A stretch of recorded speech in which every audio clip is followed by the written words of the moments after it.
नमस्कार दर्शक बंधु ओडिया सुखा संसार चैनल को आपण को बहुत बहुत स्वागत। वृष राशि कौन कले आपण भाग्य बदल क्यों टिप्सटा आपण फॉलो करने आवश्यक।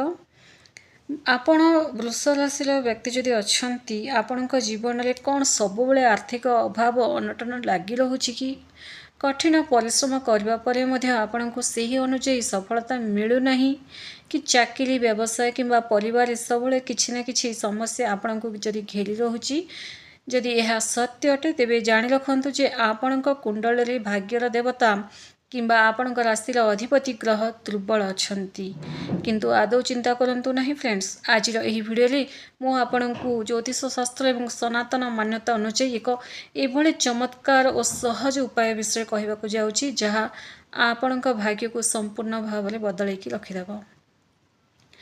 वृष राशि वाले जो मैंने भी आम ओडिया सुखा संसार चैनल को नुआ कर चैनल को सब्सक्राइब करूँ। वीडियो जब आपको पसंद आसते गोटे लाइक निश्चय कर दिंतु। गोटे जिनस फ्रेंड्स गोटे जिनस मात्र गोटे विशेष जिनस आपण गाधेवा पानी जब मिसेकी गाधेबे सबुदिन करेंगे मात्र 15 दिन भितर यार रिजल्ट आप देखा पाइबे। आपणकर शोई पड़ता भाग्य सोनापरी चमकवाक लगे। आपण जीवन समस्त नकारात्मक शक्ति दूर हेब एवं धनर देवी माता लक्ष्मींकर अपार कृपा आपण बरसवाक लगे। यही उपायटी कौन से विषय में आपको भिडियो आगक जनइबी। यह क्यों दिन एवं किपरि करने को हेब यार पछर ज्योतिष सूत्र गुड़ाक कौन रही कहीं इपरि कले आपण भाग्य चमकवाक लगे। यह समस्त गुरुत्वपूर्ण कथा विषय में जनइबी यही वीडियो माध्यम तेणु वीडियो भल से देखु। वृष राशि वाले वीडियो कहुवा प्रत्येक गोटे कथा ध्यान से शुणु बुझंतु जो द्वारा आपण भाग्यटा को आपण चमकई पारे। आपण जीवन समस्त नकारात्मक शक्तिटा को दूर करें। फ्रेंड्स जो मैंने भी ओडिया सुख संसार चैनल नुआ कर लाइक निश्चय कर दिंतु। सर्वप्रथम जानवा को हम जे वृष राशि क्यों ग्रह आपण जीवन को नियंत्रण करिथांती ताहा जानिबा निहाती जरूरी। ज्योतिष शास्त्र अनुଯାयी राशि चक्र द्वितीय राशि होची वृष राशि। यही राशि प्रतीक बलद बा षंढ। यार अर्थ होची वृष राशि व्यक्ति माने अत्यंत परिश्रमी धैर्यवान एवं स्थिर स्वभाव होइथांती। आपण माने सहजरे भांगी पड़ती नहीं जो काम हाथ को नियंती ना ताहा शेष करने पई चेष्टा लगे ही थांती। किंतु सबुठारु गुरुत्वपूर्ण कथा ये रहिला वृष राशि अधिपति ग्रह होचंदी शुक्र। नवग्रह मध्य शुक्र को सुख समृद्धि वैभव ऐश्वर्य प्रेम और आकर्षण रोमांस कारक ग्रह बोली कहा जाए। बिना शुक्र सिवा किछि भी हो न थाए संतान मध्य जन्म हो न थांती। शुक्र एक्टिव थिले ही संतान बहुत शीघ्र जन्म होती यह मध्य सत्य अटे। जदि आपण कुंडल शुक्र ग्रह प्रसन्न एवं बलवान अच्छी तेबे आपण को जीवन में कौन सी जिनसर अभाव रहे ना फ्रेंड्स। आपण अल्प परिश्रम अधिक सफलता पाती धन गाड़ी बंगला एवं समाज रे मान सम्मान आपण पछे पछे गोड़े थाए जदि शुक्र एक्टिव रे थांती। अपरपक्षे जदि शुक्र ग्रह कौन सी कारण दुर्बल पीड़ित किंबा नकारात्मक ग्रह प्रभाव रे थांती तेबे मनीष जीवन दुर्दशा मध्य दे गति करते। हाथ को आसुवा टंका चली जाए स्वास्थ्य खराब रहे पारिवारिक कलह वृद्धि पाए एवं मन में सब एक अजना भय अशांति मध्य लगी रही थाए। आज व्यस्तबहुल जीवन में फ्रेंड्स समस्ते एमती बिजी रही था निज सेल्फ केयर कर समय मध्य पाई न थांती। ग्रह मानकर क्रमागत गोचर परिवर्तन जो अनेक समय वृष राशि व्यक्ति मान जीवन में शुक्रंकर शुभ प्रभावटा ही कमी कमी जाए। यही कारण आपण भाग्य आपण को साथ दे न थाए। आपण मैंने भावुवे जे गाधेवा पानी सहित भाग्यर कौन संपर्क अच्छी। आमे तो प्रतिदिन गाधौछु इथिरे नुआ कथारे कौन रही देखंतु। ज्योतिष शास्त्र रे स्नान बा गाधेवा को केवल शरीर सफा करिवार एक माध्यम कहा जाए नहीं बरम यह हेउची शरीर एवं आत्मार शुद्धिकरण प्रक्रिया। आम शरीर में सप्त चक्र रही एवं आम चारिपाखरे एक आभा मंडल जोड़ा कि आमे ओरा मध्य कही था दिन सारा काम करने द्वारा बा बाहर को जीवा द्वारा अनेक प्रकार नकारात्मक शक्ति आम शरीर एवं आम आभा मंडल रे प्रवेश करि थाए एवं किछि व्यक्ति जेलस मध्य होइथांती अहंकार होइथांती अभिशाप देइथांती आमे जदि काहा किछि कहि भी न थाउ से माने आम ऊपर लागिथांती तो सेई ओरा मंडल रे प्रवेश जेबे करथाए तो कौनसी विशेष सामग्री गाधेवा पानी रे मिसेई सेतेबेले सेही पानी केवल साधारण पानी होई रहे नहीं जदि आमे मिसेकी गाधेवा ताहा एक औषधीय एवं आध्यात्मिक जल रे परिणत हो जाए जो पानी आमे गाधेवा ना जो पानी जोड़ा मिसेकी गाधेवा ग्रह मानकर नकारात्मक प्रभाव धोई हो जाए एवं शरीर सकारात्मक शक्तिर संचार होइथाए। आसंतु जानिबा सही जिनसटी कौन जो द्वारा वृष राशि व्यक्ति भाग्य को ही चमकी देव। वर्तमान जानिले वृष राशि शुक्रंकर प्रभाव किपरि थाए देखो वृष राशि अधिपति होउचंदी शुक्रदेव।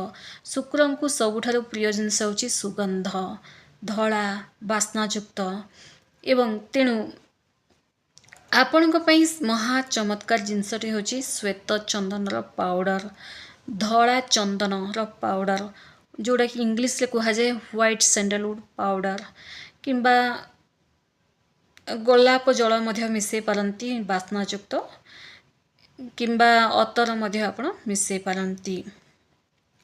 यह सहित जदि आपण एक चुटकी कर्पूर गुंड मिसई पारिबे एतेबे यह सोनारे सुगंध परि काम करि थाए फ्रेंड्स। आसंतु जानिबा भलसे देखंतु श्वेत चंदन चंदनर शीतलता एवं सुगंध शुक्र ग्रह एवं चंद्र ग्रह को शांत और शक्तिशाली मध्य करिथाए। यह आपणकर मानसिक चाप को दूर करी भाग्यर द्वार खोली थाए फ्रेंड्स। तेणु गाधेवा पानी रे जदि आपण श्वेत चंदन टिके मिसेकी जदि गाधेबे ताहा बहुत बढ़िया रहिबो जदि नाही ताहले आपण गोलाप जल अतर शुक्रदेव सुगंध द्वारा अति शीघ्र प्रसन्न होती। पानी रे गोलाप जल बा सुगंधित अतर मिसेवा द्वारा आपणकर आकर्षण शक्ति वृद्धि पाए जहाद्वारा धन एवं सफलता आपणक आड़क आकर्षित होता है। कर्पूर कहीं मिसाजे कर्पूर मध्य जो कहली कर्पूर हूँ नकारात्मक शक्ति नजर दोष एवं वास्तु दोष को नाश करिबारे सबुठारु शक्तिशाली माध्यम अटे। यही उपायटी ना विशेषकर शुक्रवार दिन करबा अत्यंत शुभदायक रही थाए। जदि शुक्रवार दिन आपण करि पारनाहांती किंबा सबुदिन जदि करचंती तो बहुत बढ़िया। शुक्रवार होची शुक्रदेव एवं माता लक्ष्मी दिन आपण चाहिले को प्रतिदिन मध्य करि परिबे किंतु शुक्रवार दिन याकू जमारू भूलिबे नहीं फ्रेंड्स। केतेबेले करिवे उपाय सूर्योदय समय किंबा सकाळ 8टा भितर ही गाधेबा उचित सबुठारु उत्तम बोली मना जाय थाए। जदि आपण ब्रह्म मुहूर्त गाधेबे तो बहुत बढ़िया रहिबो। जदि समय पाउनाहांती ताहले 8टा भितर गाधेबा चेष्टा करंतु। गोटे बाल्टी तो स्वच्छ पानी आपण जो पानी उषम पानी हो ठंडा पानी हो जो पानी आपण सुविधा अनुसार गाधौचंती सेही पानी रे आधा चामच श्वेत चंदन पाउडर किंबा किछि गुलाब जल किंबा शुद्ध अतर पकांतु। यह सहित गोटे चुटकी कर्पूर तो समस्त घरे थिबो पकईकी मिसई गाधंतु। जदि 3टा जिनस जदि आपणक पाखरे एवेलेबल अच्छी ताहले 3टा जिनस मध्य आपण मिसईकी गाधेई पारंती। एबे निजर माने हाथ रे से पानीटा गोळे दियंतु एवं मने मने शुक्रदेव को स्मरण करंतु मंत्र जप करबा आवश्यक नहीं। गाधे सारा पर मंत्र जप करिबे स्मरण करी गाधे सारा पर जेबे ठाकुर घर को आसीबे शुक्रदेवंकर पुणी थरे स्मरण करिबे मंत्र देव ओम श्रम शुक्राय नमः एही मंत्र जप करिबे। एही मंत्र जदि आपनकर मने रहू नाही मंत्रटा अथल कोची ओम सुम शुक्राय नमः यही मंत्र जदि मने रहू नहीं आपणकर तो ओम नमो भगवती वासुदेवाय किंबा माता लक्ष्मी को स्मरण मध्य करि पारंती। एहा परि सेही जल जेबे आपण गाधे सारिबे ना गाधेबा समय मन भावंतु जे आपणक शरीर समस्त दुख दारिद्र्य एवं रोग धोई हो जाइछि एवं आपणक जीवन सुख समृद्धि रे भरी रहिछि एहा भाबिबा निहाती आवश्यक फ्रेंड्स। जेतेबेले वृष राशि व्यक्ति मैंने यही नियमित स्नान विधि आरंभ करती ना फ्रेंड्स कौन लाभ मिलता है मात्र किछि दिन मध्य ना से जीवन में बड़ धरणर सकारात्मक परिवर्तन देखा मिले। केमितिका परिवर्तन आसंतु जानिबा। फाइनेंशियल ग्रोथ मिलता है ୱେଲ୍ଥ ମିଳିବାକୁ ଲାଗିଥାଏ। ଯଦି ଆପଣଙ୍କ ମୁଣ୍ଡରେ ସବୁବେଳେ କରଜର ବୋଝ ଲାଗି ରହିଛି କିମ୍ବା ବ୍ୟବସାୟରେ କ୍ରମାଗତ ଭାବେ କ୍ଷତି ହେଉଛି, ତେବେ ଏହି ସୁଗନ୍ଧିତ ଜଳର ସ୍ନାନ ଆପଣଙ୍କ କୁଣ୍ଡଳୀର ଧନଯୋଗ ସୃଷ୍ଟି କରିବ। ଅଟକି ରହିଥିବା ଟଙ୍କା ଫେରସ୍ତ ମିଳିବାକୁ ଲାଗିବ। ଆୟର ନୂଆ ନୂଆ ମାଧ୍ୟମ ଖୋଲିବାକୁ ଲାଗିବ। ମାତା ଲକ୍ଷ୍ମୀଙ୍କ କୃପାରୁ ଆପଣଙ୍କ ଘରେ ସ୍ଥାୟୀ ସୁଖ ସମୃଦ୍ଧି ବିରାଜମାନ ହେବ। ଇଆଡ଼େ ଚାକିରି ଆପଣଙ୍କର କ୍ୟାରିୟର ବନିବ, ବିଜନେସରେ ସକ୍ସେସ୍ ପାଇବେ ଆପଣ। କାର୍ଯ୍ୟକ୍ଷେତ୍ରରେ ଯଦି ଆପଣଙ୍କର ଉପରିସ୍ଥ ଅଧିକାରୀଙ୍କ ସହ ମନୋମାଳିନ୍ୟ ସବୁବେଳେ ଲାଗି ରହୁଛି, ଆପଣଙ୍କୁ ପ୍ରମୋସନ୍ ମିଳୁନାହିଁ, ତେବେ ଏହି ଉପାୟ ଦ୍ୱାରା ଆପଣଙ୍କର ସାମାଜିକ ପ୍ରତିଷ୍ଠା ବୃଦ୍ଧି ପାଇବ। ଆପଣଙ୍କ କଥାରେ ଏକ ଅଦ୍ଭୁତ ଆକର୍ଷଣ ଆସିବ, ଯାହାଦ୍ୱାରା ବ୍ୟବସାୟରେ ଗ୍ରାହକମାନଙ୍କର ଆପଣମାନଙ୍କ ପ୍ରତି ଆକର୍ଷିତ ହେବେ ଗ୍ରାହକମାନେ, ଏବଂ ଚାକିରିରେ ସହକର୍ମୀମାନେ ଆପଣଙ୍କୁ ସମ୍ମାନ ଦେବେ। ଲଭ୍ ଲାଇଫ୍ରେ ମଧ୍ୟ ବହୁତ ଫାଇଦା ଦେବ। ପାରିବାରିକ ସୁଖରେ ମଧ୍ୟ ବହୁତ ଶାନ୍ତି ମିଳିବ। ଶୁକ୍ର ହେଉଛନ୍ତି ପ୍ରେମ ଏବଂ ଦାମ୍ପତ୍ୟ ଜୀବନର ସ୍ୱାମୀ। ଯଦି ସ୍ୱାମୀ ସ୍ତ୍ରୀଙ୍କ ମଧ୍ୟରେ ସବୁବେଳେ କଳହ ଲାଗି ରହୁଥାଏ କିମ୍ବା ବିବାହରେ ବିଳମ୍ବ ହେଉଥାଏ, ତେବେ ଏହି ଉପାୟ ଦ୍ୱାରା ସମ୍ପର୍କରେ ମଧୁରତା ଆସିଥାଏ। ଆପଣଙ୍କ ଗୃହରେ ସୁଖ ଶାନ୍ତିର ପରିବେଶ ସୃଷ୍ଟି ହେବାକୁ ଲାଗିବ। ଲଭ୍ ରିଲେସନ୍ଟା ମଧ୍ୟ ଭଲ ହେବାକୁ ଲାଗିବ ଏବଂ ତା ସହ ଗୋଟେ ଆପଣଙ୍କୁ ମାନସିକ ଶାନ୍ତି ଦେବ, ତା ସହିତ ସ୍ୱାସ୍ଥ୍ୟରେ ରକ୍ଷା ମଧ୍ୟ କରିବ।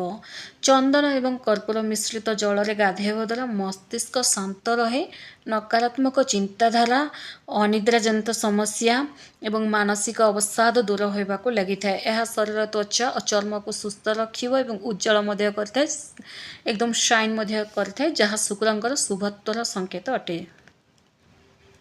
ବୃଷ ରାଶିର ବ୍ୟକ୍ତିମାନେ କେଉଁ ଭୁଲ ଜମା କରିବା ଉଚିତ ନୁହେଁ।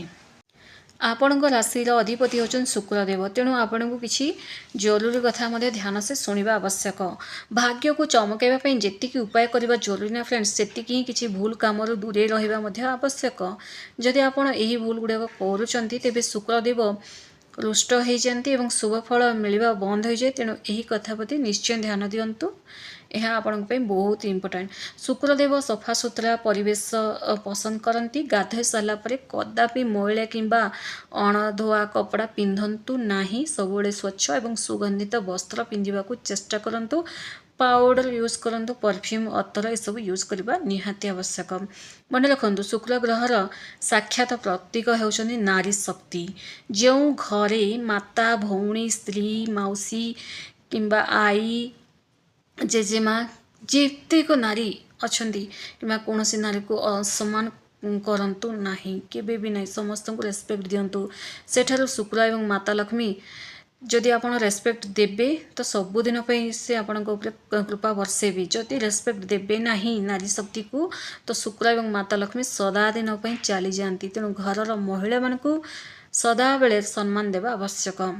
ଯଦି ସମ୍ଭବ ହୁଏ ନା, ଶୁକ୍ରବାର ଦିନ ଅତ୍ୟଧିକ ଖଟା ଜିନିଷ ଖାଇବା ଠାରୁ ଦୂରେଇ ରୁହନ୍ତୁ। କାହିଁକି ଏହି କୋଶ୍ଚିନ୍ ମାନେ ଏ କଥା କହିଲେ ସମସ୍ତେ କିଛି ଜଣ ମୋତେ କହିଥାନ୍ତି କି ସନ୍ତୋଷୀ ମାଙ୍କର ଉପାସନା କଲେ ହିଁ ଖଟା ଖାଇବୁନି, ବାକି କାହିଁକି ଆମେ ଖଟା ଖାଇବୁନି? ଏହି ଦିନ ଖଟା ଖାଇବା ମାନେ ମାଂସ ଖାଇଲା ସାଙ୍ଗେ ସମାନ ହୋଇଥାଏ। ଶୁକ୍ରବାର ଦିନ ଏହି ଦିନ ନା ଧଳା ରଙ୍ଗର ଖାଦ୍ୟ ଯେପରିକି କ୍ଷୀରି, ରସଗୋଲା କିମ୍ବା ଦହି ଖାଇବା ଅତ୍ୟନ୍ତ ଶୁଭ ହୋଇଥାଏ।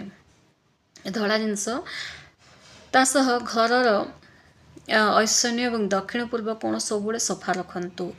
ଆପଣଙ୍କ ଘରର ରୋଷେଇ ଘର ଏବଂ ପୂଜା ଘରକୁ ସବୁବେଳେ ସଫା ରଖିବା ନିହାତି ଆବଶ୍ୟକ। ଘରେ କେଉଁଠି ହେଲେ ଅଳିଆ ଆବର୍ଜନା କିମ୍ବା ଭଙ୍ଗା ସାମାନ ଗୁଡ଼ାକ ରଖନ୍ତୁ ନାହିଁ। ବୁଝିପାରିଲେ? ଏହି ଯେଉଁ ଉପାୟ ମୁଁ ଆପଣଙ୍କୁ କହିଲି ନା ଫ୍ରେଣ୍ଡସ୍, ଏହି ଯେଉଁ ଜ୍ୟୋତିଷ ଶାସ୍ତ୍ରର ସହଜ ଏବଂ ଚମତ୍କାରୀ ଉପାୟ ନା, ଗାଧୋଇବା ପାଣିର ଉପାୟ ଆପଣଙ୍କ ଜୀବନର ଦିଗ ଏବଂ ଦଶା ଦୁଇଟି ଯାକ ବଦଳାଇବାର କ୍ଷମତା ରଖେ। ଏହା ଏକ ପରୀକ୍ଷିତ ଉପାୟ ଅଟେ।